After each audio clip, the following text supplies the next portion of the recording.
There's no better time than now to be a Jacksonville Jaguar fan. We've got plenty of drama in the 904. Hello, everybody. Welcome to Porter's Place. I'm literally at home tonight, and I had to come to you to talk about as the Jaguars turn in their coaching situation just yesterday. Shortly after 3 o'clock, I think it was, we learned that the Jacksonville Jaguars and Trent Baalke mutually agreed to part ways. Bottom line is Shad Khan fired. Let's just put it in layman terms. This after we learned earlier in the day that Tampa Bay Buccaneers offensive coordinator Liam Coen, who is one of the top candidates available, didn't even come to Jacksonville for his second interview. He pulled out. He was going to return to Tampa Bay, where the Bucs were going to make him the highest paid OC in the NFL. Okay. Were we surprised that he pulled out? No, we were not. Because we know that if we are going to get one of the top candidates available, we were going to have to get rid of Trent Baalke. All right, let's move forward. We keep Trent Baalke, and then we start missing out on some of the top guys, like Ben Johnson. Who knows? Had Trent Baalke been fired, who knows if he would have wanted to come to Jacksonville and work with Trevor Lawrence. We missed out on Aaron Glenn, who went to the New York Jets. That's another top candidate. Mike Vrabel, I kind of believe he was going to go to New England regardless of the fact, and here's why. He played there. He's in the Hall of Fame. It's like a sort of a homecoming for him. Now, the guys you see on the screen are all of the individuals that the Jacksonville Jaguars request to talk to. They were granted that opportunity to talk to these coaches. They've had an interview with each person on the screen at least once. At least once. Now, let's get back to yesterday. Lehman pulls out. We're thinking he's going back to Tampa to be the highest paid coordinator in the NFL. But I really believe that because Trent Baalke was still here, Coen said, nope, not interested. I'm not coming there. I need somebody who can start fresh with me. I need someone that I know I'm going to be in lockstep with, because we know how important that is in building a winner. Now, I didn't hear Coen say that out of his mouth myself, but I'm just speculating here because, it makes sense. Baalke was about to hire his third coach in the last 5 years. That is terrible, my friend. Meanwhile, Trent Baalke gets fired. All of a sudden, we learn today that Coen has not even been returning the calls of the Tampa Bay Buccaneers. It's being reported. They've been saying, hey, dude, what's up? You're going to sign the deal. Coen, nor his representative have returned the Bucs phone call. It's also been reported that he did speak with Todd Bowles, the head coach of the Buccaneers, and he did share with him that he is in Jacksonville interviewing for the job. Now, we know the steps that Shad Khan took on yesterday as far as getting rid of Baalke, it should have been done from the beginning. And I'm not going to beat up Khan because he finally got it right. And lucky for him, one of the top candidates, he's still available. You've got him in your house. You cannot let him leave the 904 without a deal. And we are on what I'm calling deal watch. Now, what did Coen do during his time in Tampa Bay? Well, he was there for just 1 year this season. His quarterback, Baker Mayfield, he had career numbers for passing yards this year, 4,500, career touchdowns.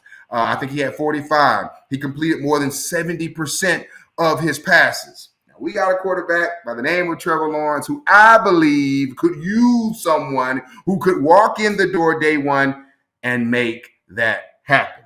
So, again, Coen, Jaguars talking, the Jags getting a second chance to get it right. Now, let me bring in my colleague, Shaz Perrani, who has been following this very closely as well. Shaz, number one, your reaction to the Jags having the opportunity now to get it right. Chris, Shad Khan's a billionaire for a reason and teaching us a lesson. A little late is never too late. The fact he was able to get this done, pull the trigger, you still bring in Coen? What are we talking about? I was shooting a basketball game, getting updates at Liam Coen's in Jacksonville. You do not let him leave the 904 without a contract done anymore. And you have to think about this because there are rumors on Twitter that Coen didn't let the Bucs know what he was doing, why he wasn't going to sign his contract. So now if he leaves, does he even have a spot in Tampa Bay? Probably not. So we're going to keep him here. Hopefully that happens. Could happen tonight, could happen tomorrow, but I definitely feel like a deal is going to get done. And a lot of the people in rumblings, Chris, I was out of the Gateway Conference Tournament. You could see it, just people talking on their phones. What is going on? And the fact Shad Khan pulled the trigger, we were like, was it too late? It doesn't matter. Let's get it done now. You can have this offensive-minded coach who Trevor was asking for. Now you're going to get his full potential. A guy like Baker, 29. Trevor's a few years younger than him. So everything's up from here. BTJ named a Pro Bowler today. What else could go perfect for Jacksonville today, Chris? What a day. What a day. I will say this. We know, because there's been speculation, when you have a young coach, 39-year-old Liam Coen, having the opportunity to coach an NFL team. There's only 32 of those jobs. When he walked away, that said a lot about how these top candidates, or any of the candidates for that matter, feel about Trent Baalke being the head coach. But I got to say this. You got to believe, though, and I only believe we know that Shad Khan, this is his guy. Because he walks away. First of all, he didn't even walk away. He didn't even take the interview. Yeah. He did not take the second interview. He was going back to Tampa Bay. And I believe Shad Khan, whoever is advising him, or maybe he just decided on his own, wait a minute, I cannot allow this guy, who we know that has been one of their top candidates from the beginning, walk out that door. Because all of this is going to be centered around this change, Trevor Lawrence, because we all know your quarterback has to play well. You have to have the pieces around him in order for this to work. And when you got a young offensive coordinator, a young-minded guy who took someone like Baker Mayfield, who's always had the talent, but was able to really put it all together in one season. Think about what we've seen from Trevor the last 2 seasons, the inconsistencies, the flashes here and there. There was no way they were going to let him walk out the door. So if we feel that way, Shaz, what are the people saying on Twitter? Oh, everyone's loving it, right? So Tampa Bay fans, they're pissed because Liam Coen's leaving. He was supposed to be one of the highest paid OCs, but Jags fans are excited. Everyone's saying don't let him leave Jacksonville without getting that contract done. Everyone's looking forward to having Trevor becoming this new great quarterback. He has shown his talent. And I have to say, it's all good stuff from here. Everything. I mean, you could hop on Twitter right now. Not a single bad word about Liam Coen and him even turning it down. Why would you be upset? You've got to be excited about this guy coming in here. And now, hopefully, he will take this job. And so Twitter world is excited. Duval Nation excited. And you have to be. And people are also happy with Shad Khan, right? Yeah, it was a little late. But a little late's never too late. Everything is looking pristine. The only thing that could go wrong is you let him leave out of the 904 without a contract at this point, Chris. Other than that, it is literally 99.9% of tweets from Duval Nation is let's get it done and let's not let him walk out of here without that contract. So it is all good from here. Everyone's forgotten what's happened in the past. Let go of Ben Johnson. Trent Baalke's out. Who cares? Let's move forward and let's get it done. Everyone's excited. You can just feel the energy. Just feel it. It's incredible, Chris.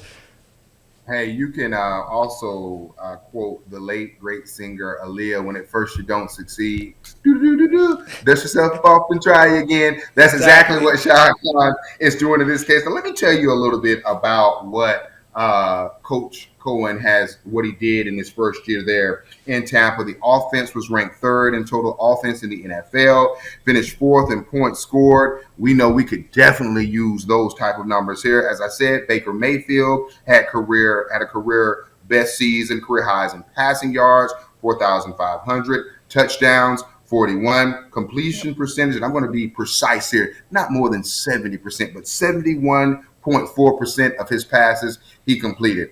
I want to say this. You know, the one thing I love about coaching searches, and when we really, when you find or you believe you found that guy that can take the organization to the next level, everybody is happy. But you and I both know we were happy when Doug Peterson got the job 3 years ago. The thing that I feel is going to be very critical is the Jacksonville Jaguars have to find a good general manager who these two guys can walk in lockstep together so we can get this organization turned around. And I've been thinking, you know, when we were doing the coaching search at first, you guys know who I want as a coach. I'm not going back down that road. GM, Louis Riddick, ESPN. Spent time at the Washington Redskins organization. He spent some time with the Philadelphia Eagles. I'm not going to go deep into GM stuff, but when I start thinking about who could possibly be a good GM to pair up with Coen Yep. if and when he accepts the job, because I want to make this clear. He has not accepted the head coaching job in Jacksonville. This we do know though, and there always been reported that he's interviewing with the Jacksonville Jaguars about this head coaching vacancy after withdrawing his name from this just yesterday. But anywho, what do you think about Louis Riddick Shaw's possibly pairing him up with Coen as a duo to get this organization going in the right direction and building a consistent winner? I like it, right? Lewis is a young mind as well. He's worked in analytics. He understands the game. When you listen to him talk on ESPN, he's not just one of those personalities that's spitting random things to catch your eye, right? He breaks down the game. He's a very intelligent guy, and I think he would be great fit over here. And I also read earlier today that Tony Baselli had a hand in this as well today. So according to CBS Sports, he was in contact with all the coaches. He was also part of getting Coen back to Jacksonville today. So that's something to take a look. Does he maybe get a front office seat? Where does he kind of go from there as well? So one more thing I want to talk about, Chris, real quick is the Buccaneers had a great offensive line as well. That's something the Jags are going to have to fix here, right? And also, Bucky Irving, a 6th-round pick, rookie this year, was phenomenal when he wasn't supposed to play as much this year. So that's something to look out for, that Coen not only makes Trevor great, or the quarterback, let's say, but he also finds different pieces to make better, to create this offense fully as a whole. The Bucs weren't supposed to make the playoffs this year. The Falcons were the leaders in that division. But he makes the changes. He does things the right way. But there also, personnel is going to be a big thing. Like you said, it's going to be important who this GM comes in. Can they walk hand in hand? Are their ideologies working together? Do they know exactly what this organization needs moving forward? And that's going to be massive. And I do think Louis Riddick is perfect for that. Intelligent guy, and he's proven it over the years, at least from what we've heard and what we've seen when he is on television, Chris. It's interesting that you say you read about Tony Baselli having a hand in this. The first Porter's Place that we debuted, I thought it would be a great idea that no matter who the next head coach was, I said it then, that Tony Baselli and the legendary Fred Taylor should be a part of building this culture. They love this organization. They're both terrific players. One is in the Hall of Fame. One is a Hall of Fame finalist. Should have been a Hall of Fame a long time ago. And I'm talking about Freddie T. And so I do think Baselli getting in Shad Khan's ear is terrific. And I do think it would be a terrific idea for the new head coach to lean on former players like Tony Baselli, who's beloved here, like Freddie T, who's beloved here as well. So if you're just joining us, I want to recap what's going on today in the 904. The Jacksonville Jaguars fired the general manager, Trent Baalke, on yesterday. This after we learned that Liam Coen had withdrawn his name from consideration and was supposed to go back to Tampa, where he would get a new deal and become the highest paid coordinator in the NFL. Then we learned today that Coen is in Jacksonville talking with the Jacksonville Jaguars. In fact, ESPN Adam Schefter is reporting that they are working on a deal for him to become the next head coach of the Jacksonville Jaguars. He is 39 years young. He just spent an entire year with the Tampa Bay Buccaneers, where he did great work with the offense there, led by Baker Mayfield. Here's the big deal, and we all know it. Number one thing he's got to do is come up with a master plan to get Trevor Lawrence to playing good football and hopefully becoming that generational guy that many of us thought or believed, or some still believe that he is. We haven't seen it the first 4 years. We've seen flashes. Flashes don't make you great. What we do know is that Trevor Lawrence is one of the highest paid quarterbacks in the NFL. And what we also know about this league is that if you're going to be a consistent playoff contender, if you're going to be a Super Bowl contender, you have to get outstanding play from your quarterback. Because I will say this, I know everybody's excited about Coen, and you should be. He is one of the top candidates. I don't care who you bring here. Trevor's got to play better.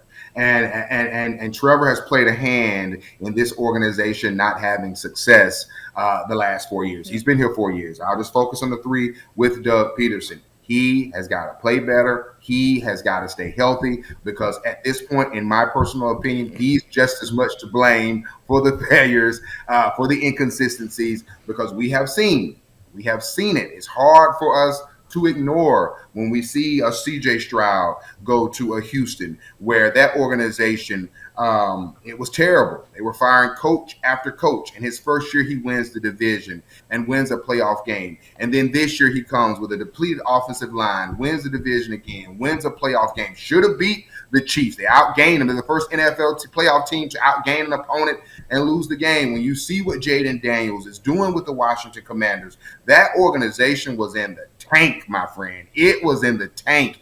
And they won 12 games during the regular season. He's won 2 playoff games. When you see what happened with Joe Burrow, you saw the flashes the first year. The second year, he has the Cincinnati Bengals in the playoffs. When you see a Justin Herbert and what he's done when he's had good coaching, he's been to the playoffs twice in the last a couple of years. We see Lamar Jackson, who's still young. We see Patrick Mahomes, who's still young. And let me say this, of all the guys that I named, Shaz, none of them were called generational quarterbacks coming out of college. Now, I will say this, those were not Trevor Lawrence's words about himself. It was the words of the scouts and the so-called experts. And we know that at the beginning and the end of the day, Shaz, we need to see the magic from him that we're seeing from these other young signal callers. Exactly. I mean, you get this offensive-minded coach. Now it'll hopefully we get this offensive-minded coach, and it's going to be in Trevor's hand. He's got to perform, and you just have to put your team in winning situations. It's going to be on Trevor. Coaches aren't going to get out there and play for you. It's not possible. I mean, you look at the teams that are left in the playoffs right now. Josh Allen, improved, great, puts his team in winning position. Same thing with Patrick Mahomes. This year, how many games have they won by 1 possession or less? He gets them in winning positions, and he'll go win. Jaden Daniel, a rookie, playing incredible ball, but making smart decisions at the right time in the playoffs for the first time at this magnitude of, the Commanders haven't had success in how many years? And then Jalen Hurts. Jalen Hurts has been solid, right? Hasn't really made any losing plays. So at the end of the day, Chris, like you said, it's going to be in Trevor's hand. And I think having an offensive-minded coach is exactly what you need because now there are no more excuses. It is all in his palms. You've paid him. There shouldn't be that pressure anymore of going and earning that second contract. You have your kid. Now everything is done. It is ready to go out and ball and prove to us that you are the guy that all of us thought you were supposed to be. Bring back Clemson, Trevor. Where is the guy that was throwing bombs, hitting guys on the slants perfectly? I want to see that, and we need that here in Duval. And as you said, it's all going to be in Trevor at the end of the day because coaches can only do so much. But I think this will be a great fit, especially with what Coen has done. He's proven. He's revived Baker Mayfield's career.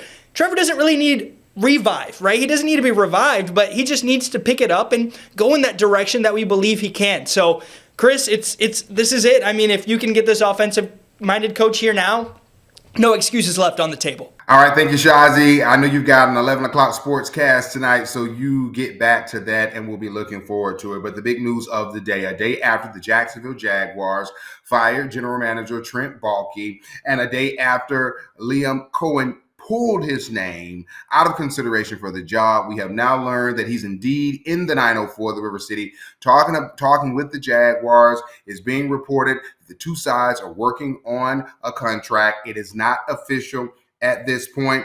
He is still, despite Shad Khan almost dropping the ball, one of the most coveted candidates available when you're trying to fill your head coaching vacancy. So Jags fans, they're excited. We'll just have to wait and see. And the First Coast Sports team will be all over this story. That's it from Porter's Place. We'll see you the next time.